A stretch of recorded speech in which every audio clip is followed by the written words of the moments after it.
Hello, and welcome to the Flabby Mummy Talk It Out, Episode 3, Coping with Injury. Now, sadly, if you're a fit individual, or even if you're not fit and you're just starting out, the chances are you're going to be plagued with an injury at some point. I could talk about preventing injury in a subsequent lesson. But for this lesson, we're just going to focus on if you're already at that stage and you've got yourself injured, what things you can do to cope. Firstly, I must stress I am not a doctor of any kind, medical or otherwise. So all I can give you is just general advice based on my own personal experience and knowledge. I would always say get professional help.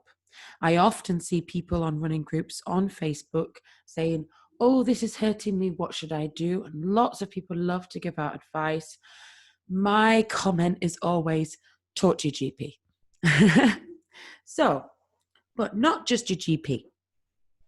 You can talk to your GP, but you could also see a sports massage therapist.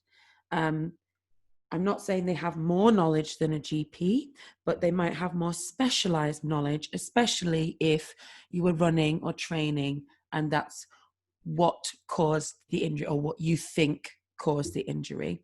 And they'll be able to feel your muscles and work out what it is that's troubling you.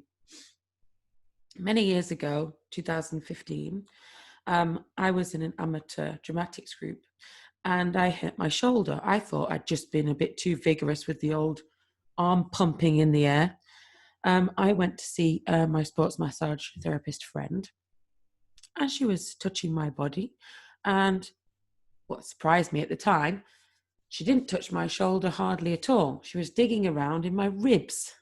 And she said to me, "Have you ever pulled muscle down here?" And I said, "No." And then I was like, "Wait, well, yeah. In 2005, I had a cold and I was coughing and actually pulled a muscle in my side. I thought I'd actually cracked a rib, but no, luckily I hadn't. I had just pulled a muscle." And I was like, that was 10 years ago. And she said, "Yeah, you've got scar tissue built up along this muscle."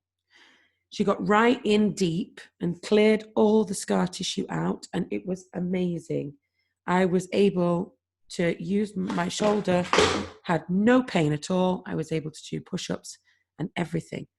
So you quite often be surprised at what a sports massage therapist might find as they're digging around on your body. So that could be an option.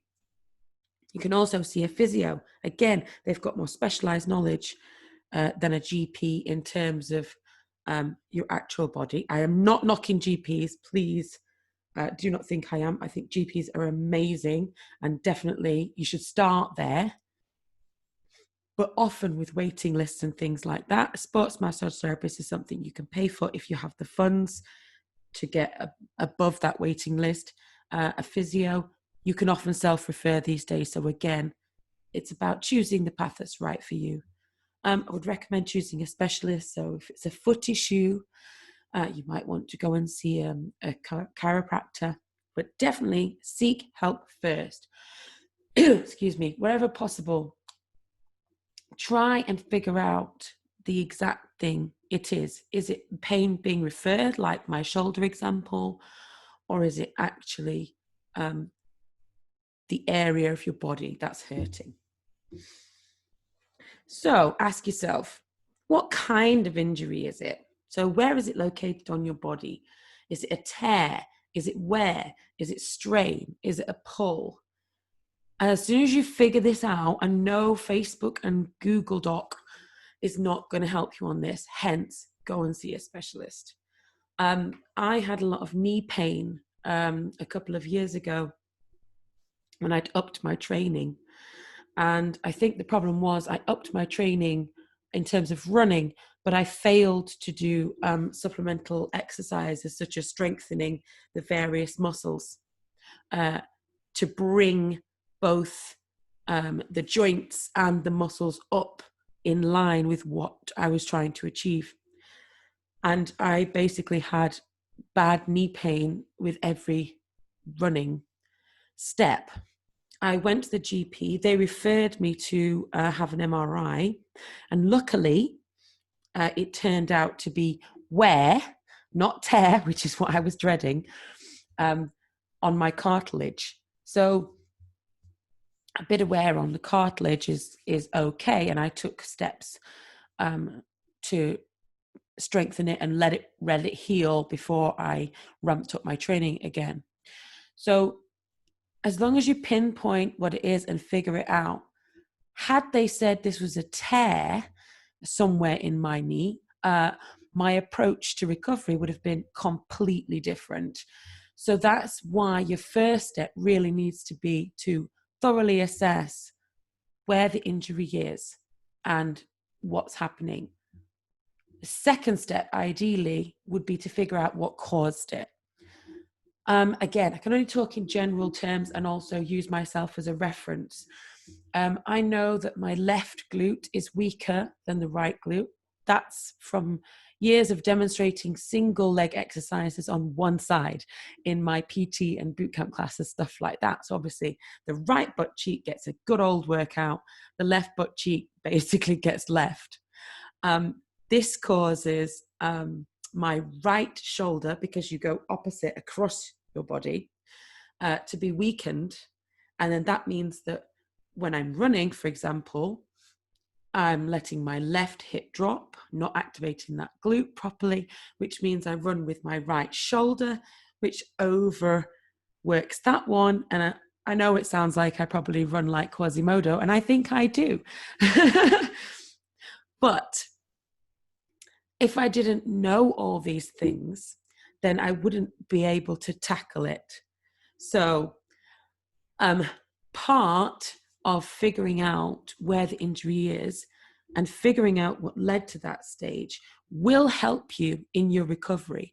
Because if you find out that basically you're exercising or running as in a certain way because take my example, left glute is not activating correctly, then my first step would be to make sure that left glute is being activated before any form of exercise so that I can prevent the injury flaring up again. If you don't know where it's coming from, you won't be able to correct it and therefore make it safe for you. Again, you have to do what's right for you. So you know your body better than anybody else. Sometimes when we're injured, it's really hard to just rest. But if that is the thing that's going to help you through, then that is what you must do. I know a lot of runners from my group who have tried to push through an injury and just gone and gone and gone and pushed and pushed and pushed and pushed. And they've ended up more injured, overtrained, fatigued, and basically unable to do anything. Sometimes this can be for up to 12 months. So when you're thinking about your fitness long term, I mean, I know I use running as a big example because that's one of my areas. But with anything, really, you can rest without becoming a complete couch potato. But taking my knee example, it was a bad idea to run with that injury on my knee. So however difficult it was, I had to force myself to walk, and it was little and often, not long and hard, because my knee just couldn't cope, and to do other exercises as well. So here's some top tips on how you can modify your exercises if you have an injury. This is in case this is if you've been told not to rest completely. So it's one body part, rest that bit, and we can do stuff with the other bits. All right. So you can scale down the movement. For example, if I have ladies with knee issues in my classes and we're doing something like star jumps, then I tell them to step it out instead of jumping. So that brings it down, that brings the intensity down as well. And then it means that the constant impact on their knee is not as bad as it would be if they were jumping. Okay. So that's, for example, what you can do. Instead of a jump, make it a step. Instead of a run, make it a walk. Decrease the intensity. So that could be slowing down the speed, or again, jumping out if we're talking plyometrics. If we're talking weight training, you could decrease the weight until your body part has healed and had chance to get better. Step it back a notch. So just again, you know where your limits are. It will be difficult, but what you have to do is maybe just go up to that limit or just almost up to that limit, but not beyond it. So essentially, while you're healing, while you're being patient, waiting for this injury to get better, maybe you're having treatment, just be mindful and try not to push it over that line. You can also do things like chair exercises, where you might normally do something standing up. You can move it to the chair, and same with core exercises. This can also apply for pregnancy as well. I know that's not an injury, and I'm not saying that you must stop being active while being pregnant. Absolutely not. I think that you should stay as active as you are able to during pregnancy. Number one, this will help you during labor. Number two, it'll help you post-baby to recover. But there's a lot of exercises that can be modified from, say, lying down on the back to doing it on a chair, just because it's a bit safer and a bit better for a pregnant lady. But don't be thinking, oh, that's just for pregos. These are some great exercises. I have used some pregnancy exercises with some of my PT clients with back issues, and had great results. You can just swap it to a chair. Suddenly you're not asking them to lift their neck up against gravity. Their neck is nicely supported on their spine, and then we can focus on what the legs are doing. Same with core exercises. Unless you have a back injury or something like that, it's safe to do core exercises, and it's never a bad thing to work your core. Your core is your foundation to all fitness. So no matter what sport or activity you like to do, a strong core can help you no matter what. So even if you're practically on bed rest, as long as it doesn't hurt you, you could do a few simple core exercises. Okay, if all else fails, walk. Doesn't have to be long, doesn't have to be far. It could just be 1 minute. Walking certainly helped me recover from my knee injury. For those of you who love to run and see walking almost as a failure, you've got to get over that. Walking is brilliant exercise. It works all your large muscles. If you do it properly with a really good posture, it can work your core as well. You're getting outside into the fresh air. Use it as a bit of socialization, or use it as a bit of you time. Listen to podcasts, music, or just enjoy the scenery around you. There are so many benefits of walking. Right. So this is going to slightly tackle mindset.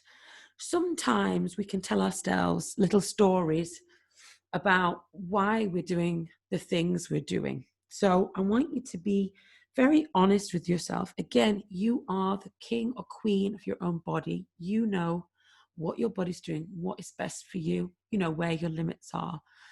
So ask yourself, are you telling yourself some little story, some little bullshit that is actually not true? And if you are, you need to drill down into that and figure out if it's the truth or an excuse. So this could be that maybe you had an injury and it's all healed now, but somehow it's holding you back. And you keep telling yourself, I can't do that because of this. And I need you to ask yourself, is it true? Is it an excuse? Or was that healed yonks ago, and I've still retained some kind of fear about doing it again. And if this is true, you need to work through that, because worrying that you're going to, I don't know, break your ankle again or pull your shoulder again is not going to get you anywhere. That's going to zap your energy and it won't help you in the future.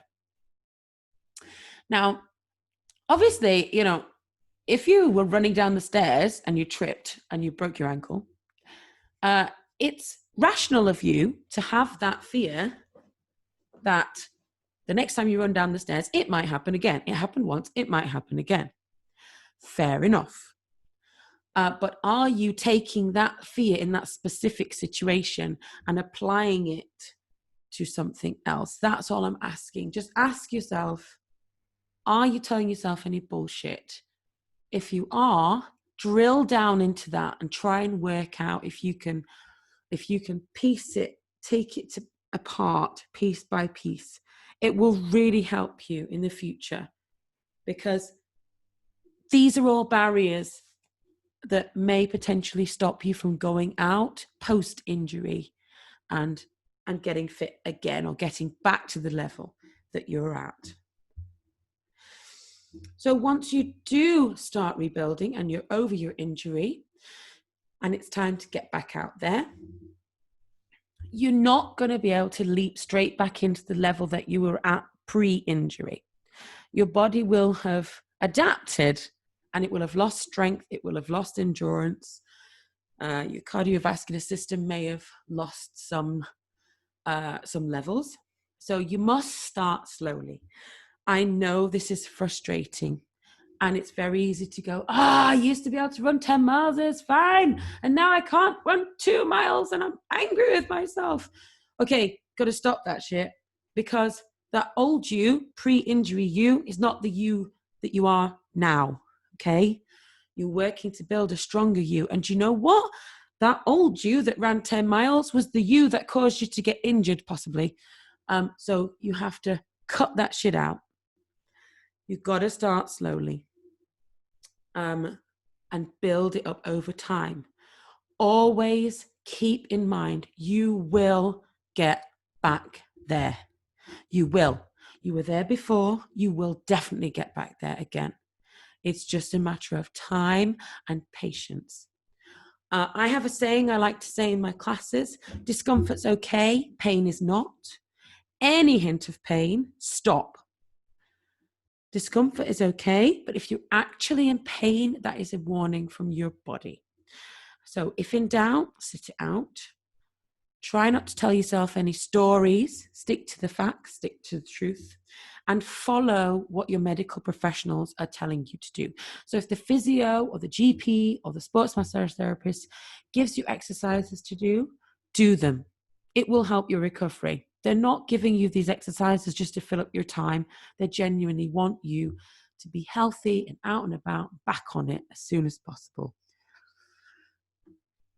And that's my episode on coping with injury. I hope you found this helpful. I know it's always difficult coping with an injury, and it does take time to allow your body to heal, and then learning about your body again and going back on that journey of rebuilding your fitness. But ultimately, it is worth it, and you will come out of it stronger, having learned lessons about yourself, and hopefully the lessons that you've learned will help you prevent injury in the future. If you have any questions or comments on this lesson, then please do comment below on the group, or you can always message me through Facebook. Thank you for listening. Flabby Mummy out.